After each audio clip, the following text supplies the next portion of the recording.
Bismillahirrahmanirrahim. Assalamualaikum warahmatullahi wabarakatuh. Selamat pagi, salam sejahtera bagi kita semuanya. Om Swastiastu, Namo Buddhaya, salam kebajikan.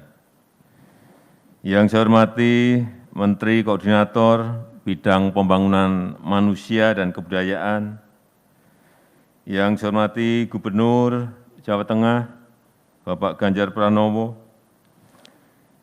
yang saya hormati Ketua Umum Majelis Rektor Perguruan Tinggi Negeri Indonesia, Bapak Profesor Dr. Jama Wiwoho, SHM, beserta para Wakil Ketua, Dewan Pengurus, dan seluruh anggota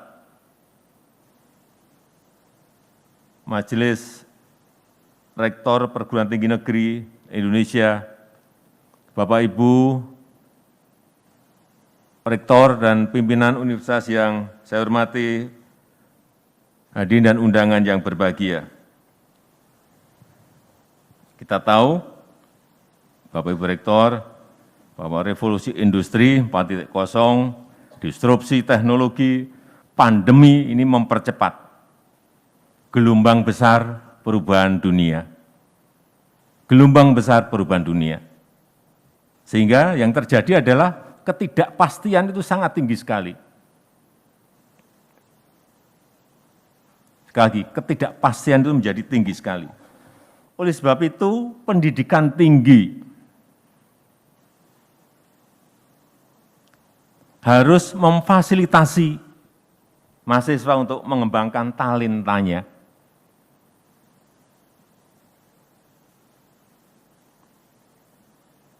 Dan merubah pola-pola lama yang memang itu sudah saatnya untuk kita tinggal.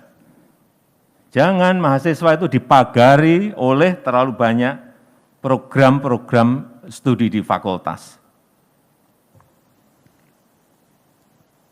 Ini saya kira sudah berkali-kali saya sampaikan, tapi akan saya ulang terus.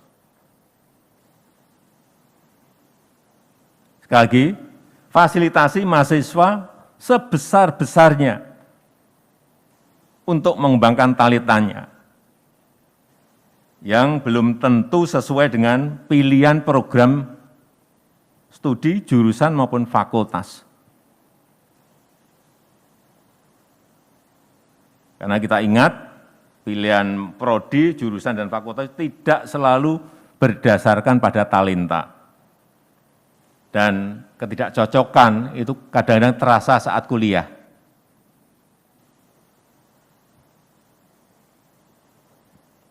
Karena yang kita tahu, orang bisa berkarir yang jauh dari ilmu di ijazahnya. Yang sering saya berikan untuk contoh itu Pak Budi Gunadi Sadikin. Budi Gunadi Sadikin. Itu fakultasnya di ITB, Fakultas Teknik Fisika Nuklir. Fakultasnya Teknik Fisika Nuklir. Kemudian kerjanya di bank, banking. Tapi nyatanya juga bisa melesat sampai menduduki tangga paling puncak Direktur Utama Bank Mandiri. Melompat lagi, jadi Menteri Kesehatan. Sehingga menurut saya, sejak S1 itu mestinya bakat-bakat itu difasilitasi.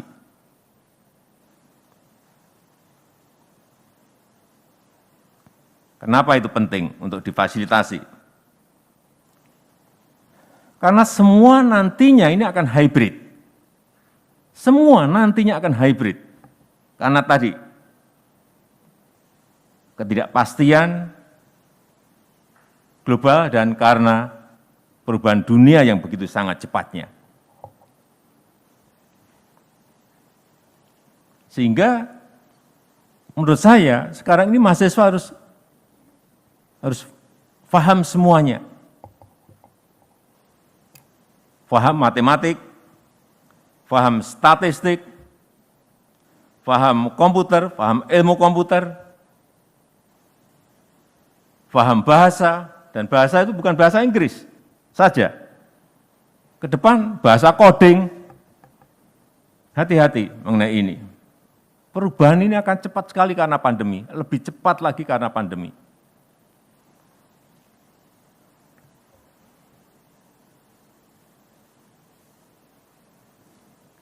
Artinya apa? Solusinya apa? Bahwa seorang mahasiswa itu tidak perlu pindah prodi, pindah jurusan atau pindah fakultas untuk mengejar yang tadi saya sampaikan, yang tidak pas tadi. Tapi berilah kesempatan mahasiswa untuk mengambil kuliah sesuai talentanya. Ini yang harus kita fasilitasi. Perbanyak artinya apa? Perbanyak mata kuliah pilihan, baik di dalam kampus maupun di luar kampus. Sekali lagi, kita ini berada pada transisi perubahan besar dunia yang harus kita antisipasi. Berikan mahasiswa kemerdekaan untuk belajar. Belajar kepada siapa saja. Belajar pada praktisi, pada industri,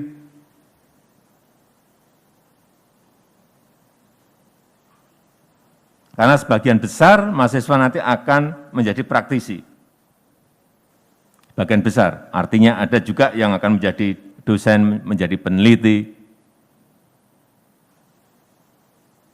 Itulah esensi Merdeka Belajar, di mana mahasiswa merdeka untuk belajar. Dan juga kampus juga memperoleh kemerdekaan untuk berinovasi.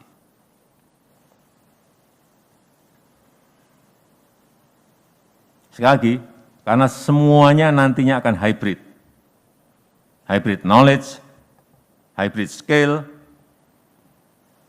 dan ke depan, bukan ke depan, sekarang sudah terjadi.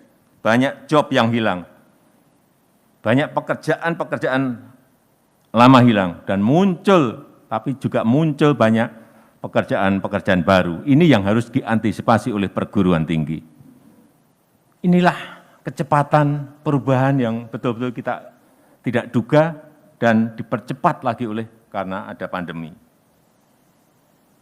Ini yang semua secepatnya kita harus masuk ke transisi dan mulai beradaptasi dengan hal-hal seperti ini. Sekali lagi, oleh sebab itu, mahasiswa harus disiapkan untuk siap belajar. Kembali lagi, siap belajar bahasa, siap belajar bahasa Inggris, siap belajar bahasa coding, disiapkan untuk ke sana. Hybrid skill.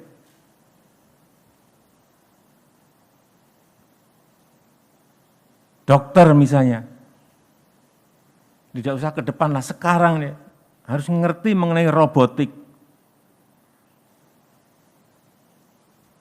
Karena surgery itu bisa dengan advance robotik dan jarak jauh. Sudah terjadi, bukan akan. Hanya kita aja yang harus segera mengejar ini. Artinya apa? Fakultas kedokteran, mau tidak mau harus ada mata pelajaran, mata kuliah tentang robotik. Kalau kita tidak cepat merubah hal-hal seperti ini, ditinggal kita. Pertanian, IPB misalnya, masuk ke agriteks, semuanya teknologi. Saya sampai enggak apa, satu baru melihat yang lain sudah keluar, besoknya lagi sudah keluar lagi yang lain-lain.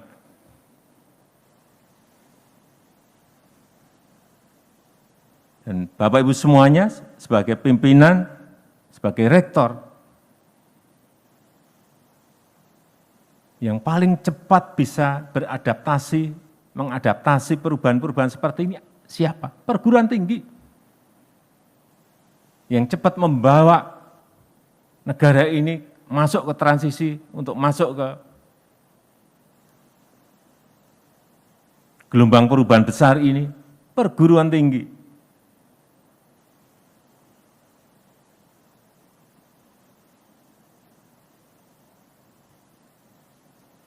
Artinya memang perlu skill untuk hal-hal yang baru, yang sebelumnya tidak kita kenal.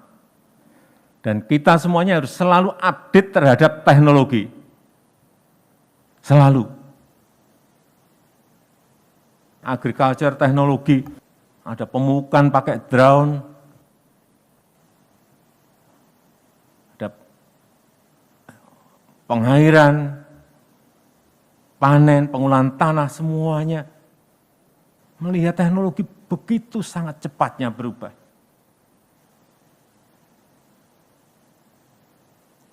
Sekali lagi, karena ilmu sekarang ini cepat berubah. Sekarang mungkin Bapak Ibu sekalian memberi kuliah, mata kuliah mengenai A, semester depan mungkin sudah enggak relevan lagi ilmu A ini. Apalagi yang diajarkan masih ilmu-ilmu 20 tahun yang lalu, sudah. Dan ini terjadi, kita harus ngomong apa adanya. Harian saja berubah kok. Semester ini diajarkan A, nanti semester berikut kita ajarkan A, sudah mungkin sudah usang. Hati-hati mengenai ini. Oleh sebab itu, kemampuan untuk adaptasi belajar terhadap disrupsi, terhadap ketidakpastian, ini harus, ini wajib untuk kita semuanya, baik para rektor, para dosen, dan juga tentu saja para mahasiswa. Jangan sampai mahasiswa masih kita ajari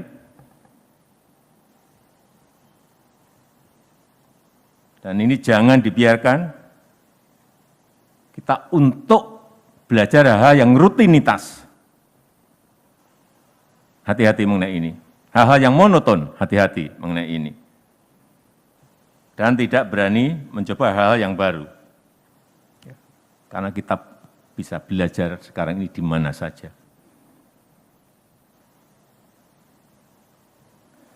Oleh sebab itu, tugas universitas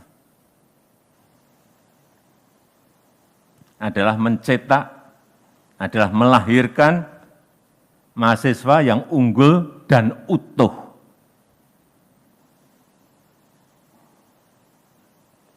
Sehat jasmani, sehat rohani, budi pekertinya baik, sisi kebangsaannya baik, ini bukan tugas yang ringan.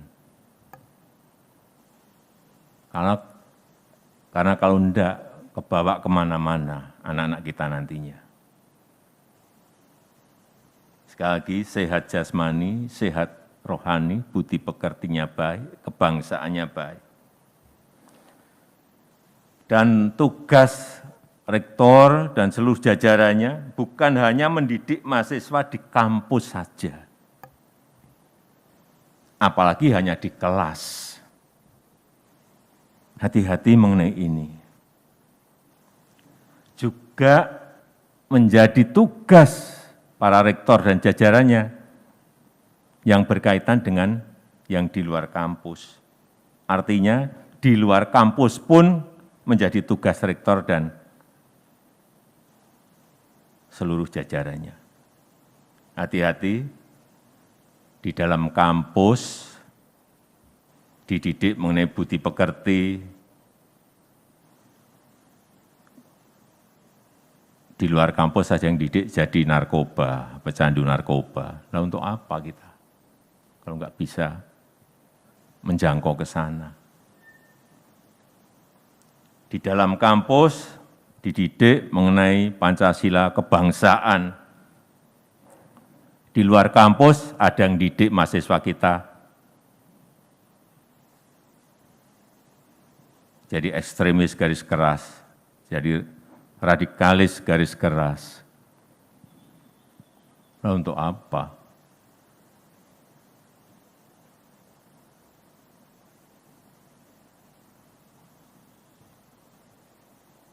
Jadi terakhir, tanggung jawab rektor itu ya di dalam kampus dan juga di luar kampus. Urusan hal yang kecil-kecil saja memang harus kita perhatikan. Urusan makan mahasiswa itu harus dicek betul.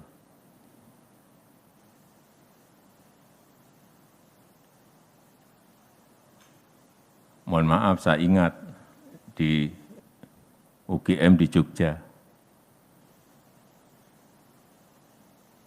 Dulu sering sekali mahasiswa itu terkena penyakit bareng-bareng, Pak Rektor? Hepatitis, saya ingat. Kemudian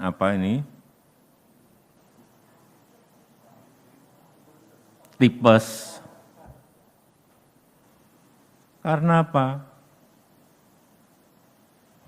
Warung-warung makan mahasiswa yang saya dulu juga mengalami, kalau nyuci piringnya di ember, airnya 1 ember dipakai pagi sampai tengah malam. Berikan mereka air mengalir. Mahasiswa kita jadi membawa penyakit semuanya. Hal kecil-kecil, tapi ya percuma kalau orang sepintar apapun, kalau tidak sehat untuk apa? Itu yang tadi saya sampaikan, unggul dan utuh. Sekali lagi, tanggung jawab rektor, ya di dalam kampus, ya di luar kampus. Saya rasa itu yang bisa saya sampaikan. Terima kasih, saya tutup. Wassalamualaikum warahmatullahi wabarakatuh.